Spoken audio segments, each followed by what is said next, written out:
Primetime local news, serving the Lakeland and Midwest regions.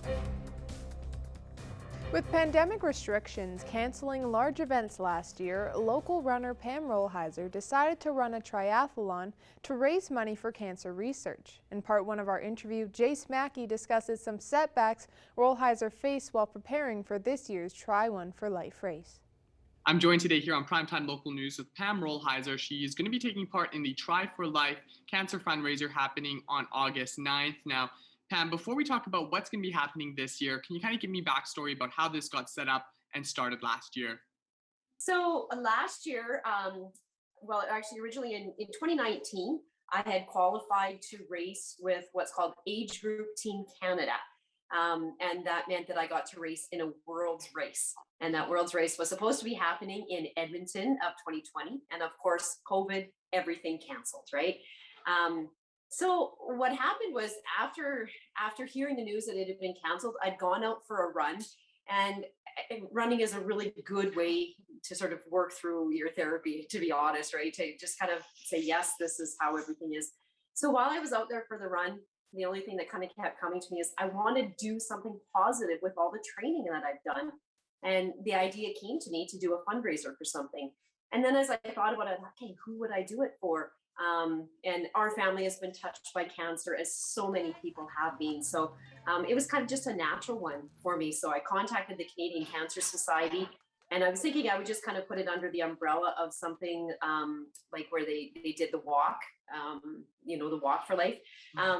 But they said, no, this is unique. Let's put it under your own umbrella. Let's do your own fundraiser. So we took it from there and went with it. So yeah. Last year's edition was a success. What you ended up doing, but this year you faced a little bit of a setback. Can you talk to me a little bit about what happened recently? Okay, so yeah, last year what I did is I challenged people to give me donations, and then as I got more donations, the distance I went up. So I ended up doing an Olympic distance triathlon. And we got almost $5,000 raised. Now, this year, I was in training, and I was starting to do Try One for Life, and how I was running it so far at the beginning of the year, because I was uncertain about what races were coming up. It was still very uncertain about how COVID was going to let things run. So what I was doing is I was thinking, okay, challenge me to get out there and work harder in my training. So when people were making donations, I was dedicating my training time to them, and taking requests for thoughts and prayers to be sent out for people who have cancer or families who are dealing with cancer. So I kind of was taking that approach, which I really liked, because it put the focus where I feel the focus should be, on the people who are dealing with cancer and the people who are doing the donations. However, one of those runs, I was out, it was 6:30 in the morning. I was out for a run, and I was on a gravel road out here where we live. And I had to move into the loose gravel on the side of the road. And a silly gopher popped out of the grass right next to me, and it just startled me. So I don't know exactly what happened, but next thing I knew, I was catching myself with my hand and stopped my fall. Thought I was not too bad when I got up. I, looked at my hands and my knees and said, yeah, I got some gravel to pick out, but we'll be good. I had a race 10 days after this, right? So I was, in my mind, I was like, yeah, I'll still be able to race. And then I took a step on my foot and I went, oh no, I'm in trouble. It was just like stabbing pain through my foot. So I started to walk home, actually, and then I realized that I probably wasn't going to make it home if I walked. So I started to run, because when I run, I can focus my energy. So I ran home 2.5 kilometers, got home, got my shoe off, and said, yeah, I'm pretty sure my foot's broken. And went to the hospital, and yeah, they confirmed that I had a break in my foot. So yeah, I had to go through 2 weeks of rest completely, where I was on crutches and in an air boot. The hope had been that at 4 weeks, I'd be able to start to run. But my family doctor had re-x-rayed and said, no, it's not quite ready. And then at that point, I actually went up to Edmonton at the suggestion of our kids' swim coach. She said, why don't you go up to Edmonton to the Randy Gregg Sports Clinic and see what they have to say for you?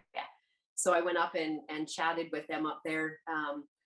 And basically he said to me, I was concerned about why it wasn't healing at 4 weeks. They'd said it should be, and now it wasn't. And he said, no, this injury that you have, it's just one of those bones that just takes time. He said, and yeah, there's things we could do that would speed it along, but most likely you'll have some long-term effects if we do that. So I made the decision to let the rest of the races go for the season. And, again, I was kind of like, okay, I started Try One for Life in June. People have donated. I felt like I was disappointing people. And I was still just in that process of, I want to help these people, right? So I was really struggling with what to do. Through the recoup process, I guess, I had started to swim and not kicking. So, it's upper body only. And it was actually my son had come up with a way that I could bike. And I think I was driving him a little crazy because I'm sure I was getting a bit cranky at not being able to work out and things.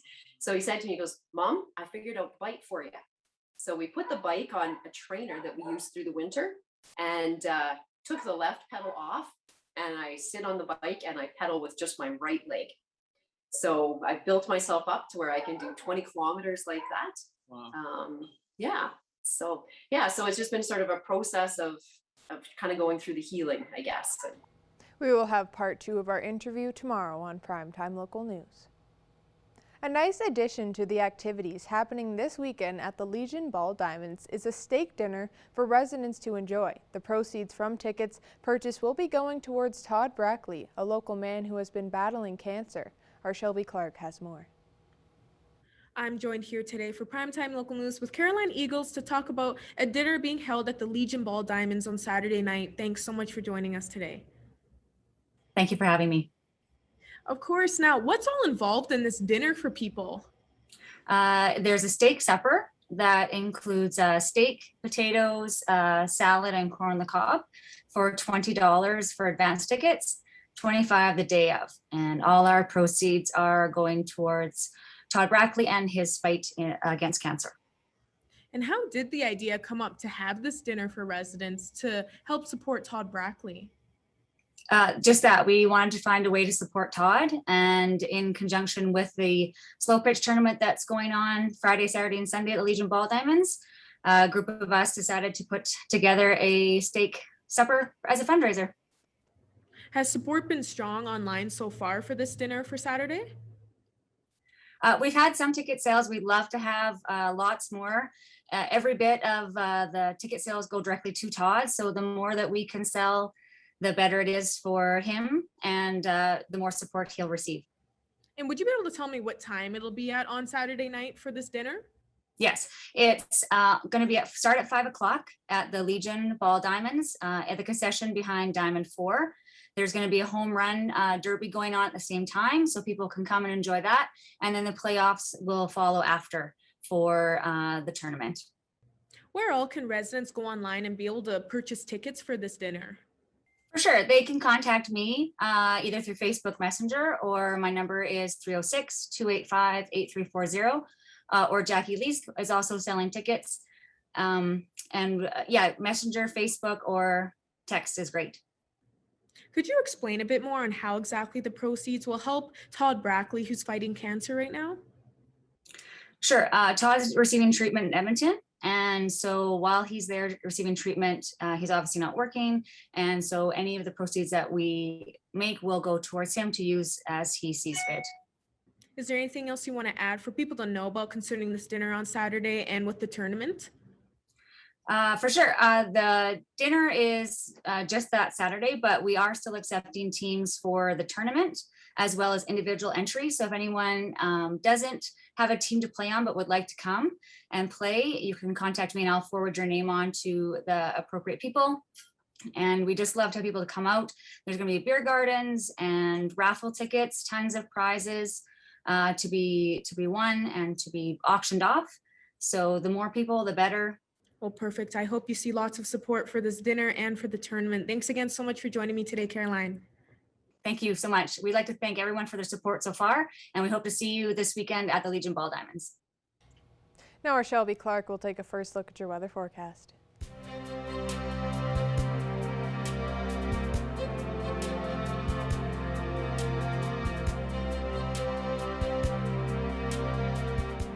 Thanks so much, Jasmine. Now taking our first look at your weather forecast here in the border city, we are sitting at 21 degrees with a little mix of some sun and cloud. So we did get a little bit warmer compared to last week, but hopefully we will get back up to those plus 30 temperatures here in the border city. Now looking at temperatures across central Alberta and Saskatchewan, over on the Alberta side, Rocky Mountain House is at 29 degrees, while Red Deer is also at 29. Jasper is at 29 degrees as well, while Edson's a bit cooler at 23. Whitecourt is at 26 degrees, and Edmonton's a bit near Red Deer and Rocky Mountain House and Jasper at 27 degrees, and Athabasca is at 23 as well. And now looking on the Saskatchewan side here, Meadow Lake is at 25 degrees, while Prince Albert's a bit cooler at 21. Melford's at 24 degrees, Saskatoon is at 26, and North Battleford is at 22 degrees. And now speaking of North Battleford, overnight, they will be dropping down to a low of 16 with a little bit more clear skies overnight, but tomorrow they'll be picking it back up to a high of 29, but they will be seeing some thunder showers tomorrow. As you can see, there is a high chance of some precipitation tomorrow with a mix of some sun and cloud. Now looking at Cold Lake overnight, they'll be dropping down to a low of 15 degrees, so a little bit cooler as well with a little mix of a little bit of cloud coverage there overnight, but tomorrow they will be picking it up as well to a high of 26 tomorrow with a little mix of some sun and cloud. And here in the border city overnight, we'll be dropping down to a low of 16 degrees, but we won't be seeing any cloudy skies. It will be pretty clear skies overnight, but tomorrow we'll also be going up to a high of 29 degrees with a high chance of some precipitation there, so expect to see that here in the border city. But now taking a look at our 3-day forecast here, Wednesday, as I was saying, we'll be moving up to a high of 28 there with a high chance of some thunder showers. Thursday will be also at 28 degrees as well with a mix of some sun and clouds, so make sure you're enjoying that nice warm temperatures. And Friday we'll be seeing a high of 30 surprisingly, so it will be warmer this weekend. That is our first look at your weather forecast. We'll have more news coming up after the break.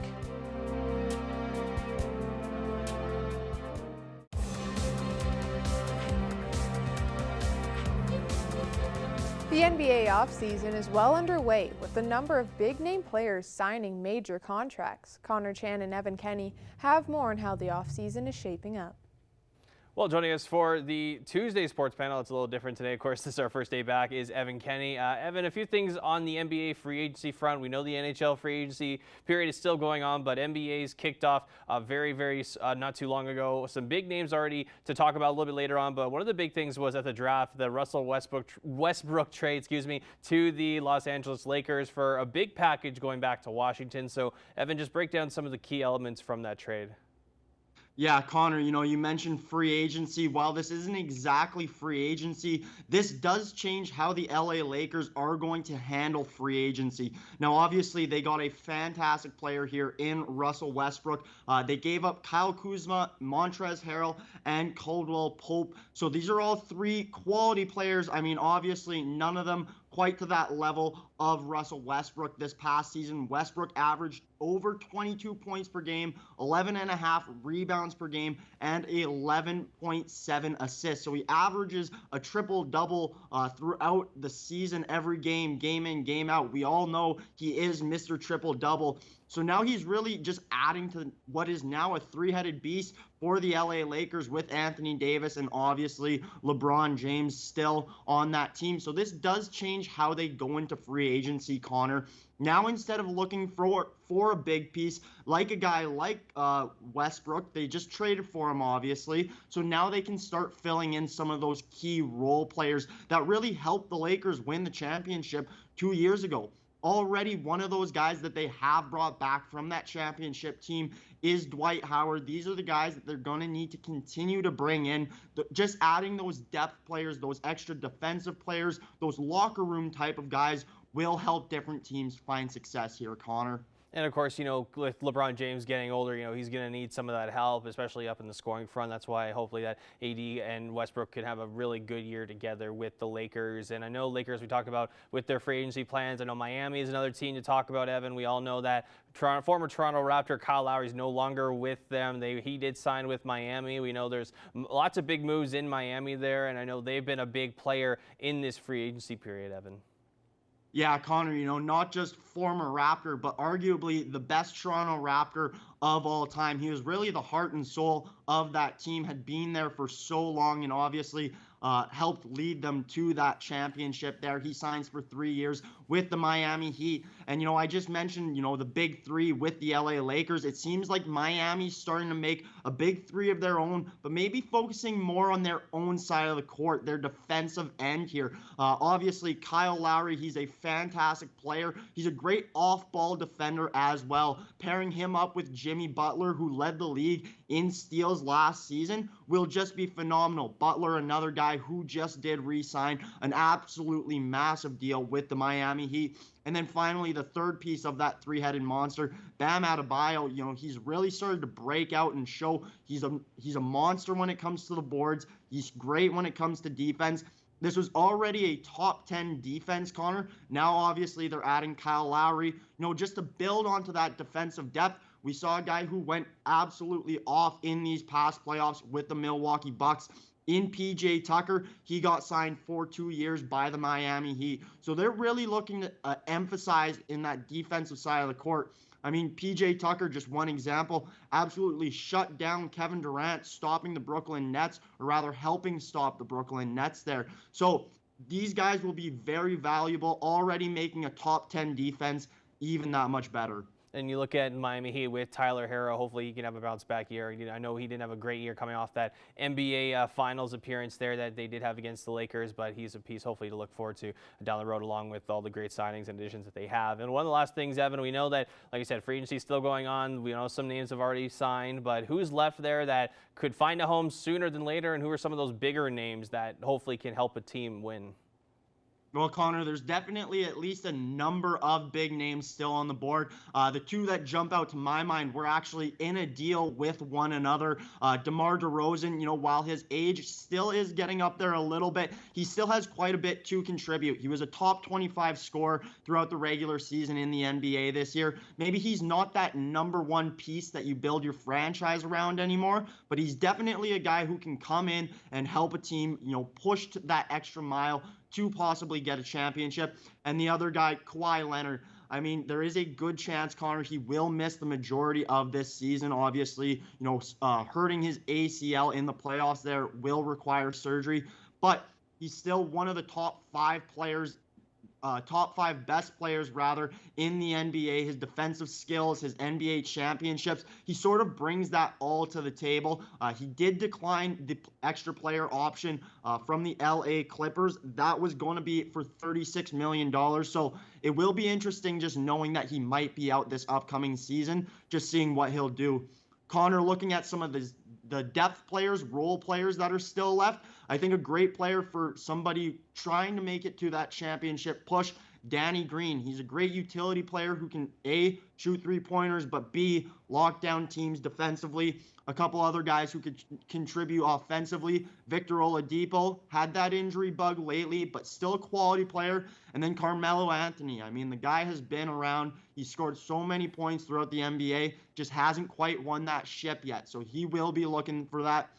There's still quite a few good players out there, Connor. And I look at some guys maybe like Malik Monk. He's still pretty young. He could still contribute right away. And then also even Reggie Jackson. He had a great year with the Clippers. Hopefully he can try to find success somewhere else there. Evan Kenny, thanks a lot for joining us. Yeah, thank you, Connor. Now we will be taking a look at your pet pictures. You can submit them to our Facebook page throughout the week for your chance to win a PetPad gift card on Friday.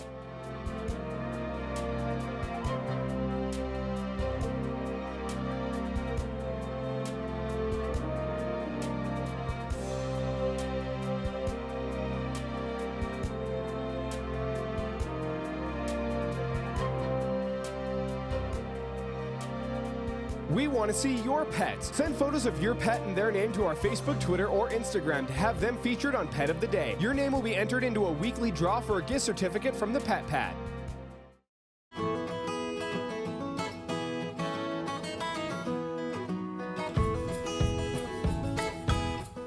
Welcome back, everybody, to this week's edition of Pet Project. We're joined with Danica this week. Danica, how are you doing? I'm good, thank you. How about yourself? We're doing great over here. So who's this cute little guy?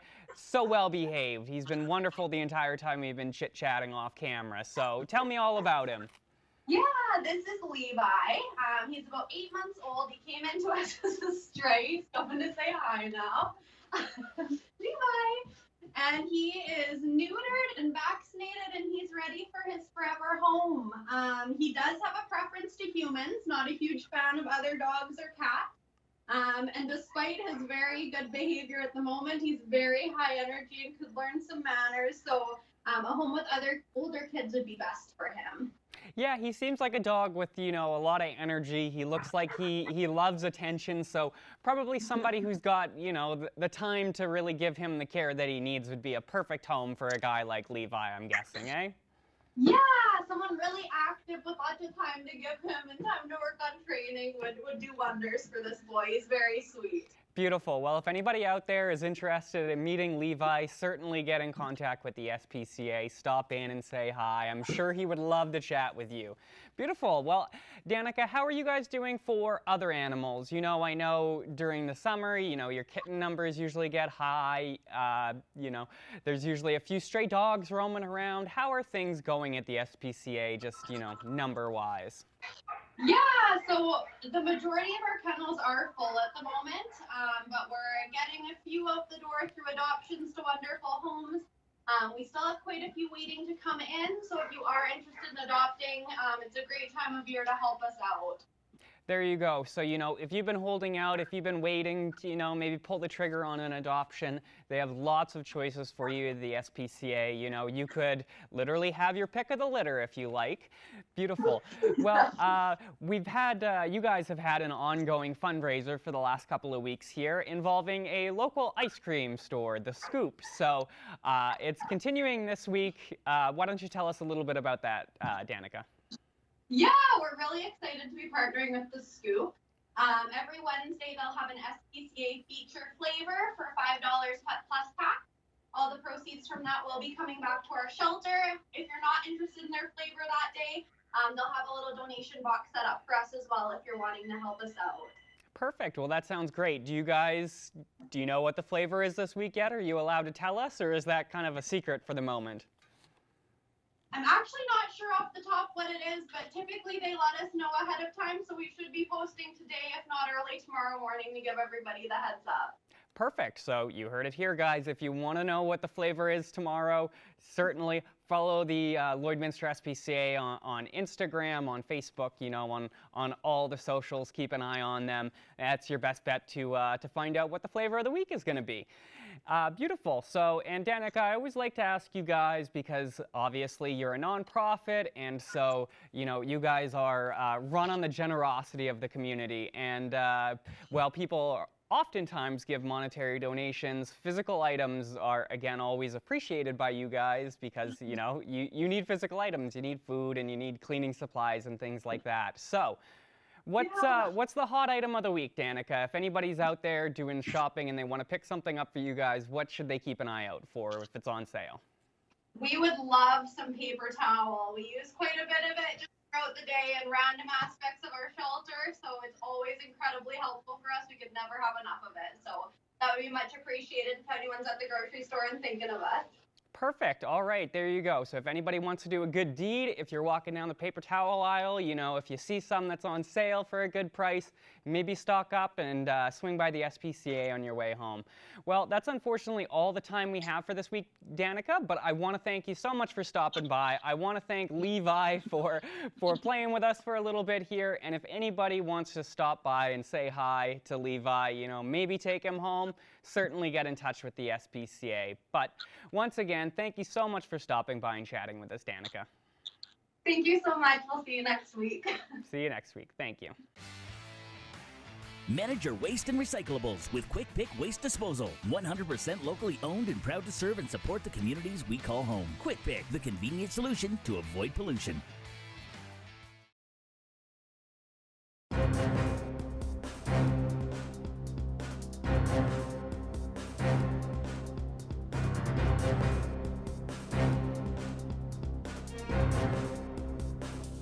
Well, I'm very pleased to be joined with Matt Thomas from the country group Parmalee, talking about their new album titled For You. Matt, just give us an overview of the album and what it's all about. Yeah, the song For You actually is the first song that started this whole cycle that we've been on for it's been about 2 years. We got new management, we kind of revamped the whole band, put out Just the Way, and we wrote the song For You. And when we were and it's really like it got a double meaning. It's really a song for the fans, and it can also be a song for whoever you're singing it to. But we had that song since it was the first one, and they were going to let us put out an album. We were like, we got to put that song up there because we all wrote it together, and it's and so we just decided to call the album For You. And most of these songs on the album are speaking directly to you, to the listener, first person conversation kind of thing. During that period of being separated due to COVID, was it harder, would you say, to get creative in writing new music? It actually fueled it because we just the way it was taken off, so we felt the energy behind that. So all we were doing was like, obviously wanting to write every day, but it was really a focus on what could be behind just the way. Let's write another song. What's going to be the follow-up single? And that's really how a lot of these songs came about. Going in the room and writing, and you know, just directly writing for that. And that's how we ended up with an album, because we were going to do an EP, but we kept turning in songs, and everybody liked the songs, so they said, let's just do it. Let's do an album. So it was we never had intentions to do an album. It just was. Thank goodness we had the time over quarantine to write, and the Zoom thing turned out to be, I think for a lot of people, way more efficient than they thought it was going to be. Obviously love being in a room with people, but it's pretty crazy looking back now on how many writes we did just like this, man, just knocking them out every day. Now, of course, the very popular song Just the Way is on this album as well, and it features Blanco Brown. So was it something that he approached you first, or did you approach him with a collaboration idea? What's the story behind having him on board? Yeah, we actually met Blanco before the Get Up came out. We became friends. We were working together. We had written some songs and hung out, and we knew each other pretty good. So we just went up and introduced ourselves. But that's how it all happened, by just us being curious to and introducing ourselves to him and becoming friends. Crazy. Now, for Matt, I know you talked about how this album was produced. Was there something different with this one in particular that you ended up bringing into this album compared to, say, your other albums? We did on this one, we really went in with a lot of intent on the songs. We kind of dissected Carolina and Just the Way and Calling You Mine and Close Your Eyes, our biggest hits, and we're just looking at what, you know, the structures of the songs, the intent of it, that kind of stuff. So we were just intentionally writing, speaking directly to the person on most of these songs. And we knew going into the rooms that that we had a direction. And I think for writing songs, a lot of times, if you don't have a direction, you may come up with a great song, but it may not fit your project or fit what you're doing right now, or maybe for somebody else. I think it was easier for us to just focus on, you know, what we needed to do in the room instead of just writing for whatever. And we, you know, some days we didn't come up with anything. Some days there was songs that we had a bunch of songs that we didn't use there were some great songs that just didn't fit the vibe of what we, I feel like we have on this album. Was there one or even more than one track that you really connected with when you heard the finished product of all these songs? Yeah, I only used one of my favorite ones. Let me think. I've lived with these songs so much; it's so hard. I've listened to them 1,000 times, mixing them and recording them and singing them and all that. The duet, the greatest hits, is great with Fitz. That's a fun song. There's several. I love all these songs on this album. I mean, I feel like we have this cohesive thing with this set of songs. And lastly, I know the band is out on tour right now. Just share with us how that's going for you guys. You guys are finally being able to do some live shows for country fans again. It's been crazy, man. It's been good. Everybody's wide open. They're ready to party. It's a different kind of excitement, you know. And I'm sure it'll play out, but right now everybody's just fired up because, you know, every time we get to a different town, it's like the first concert is seen and stuff like that. So the excitement level is definitely, it's up there. Matt, I really appreciate your time. Thank you very much for joining us. Parmalee's new album, For You, is out now on all major music platforms to listen or to have a purchase. Matt, thanks very much for joining us. Really appreciate your time. Thank you for joining us. Have a great night.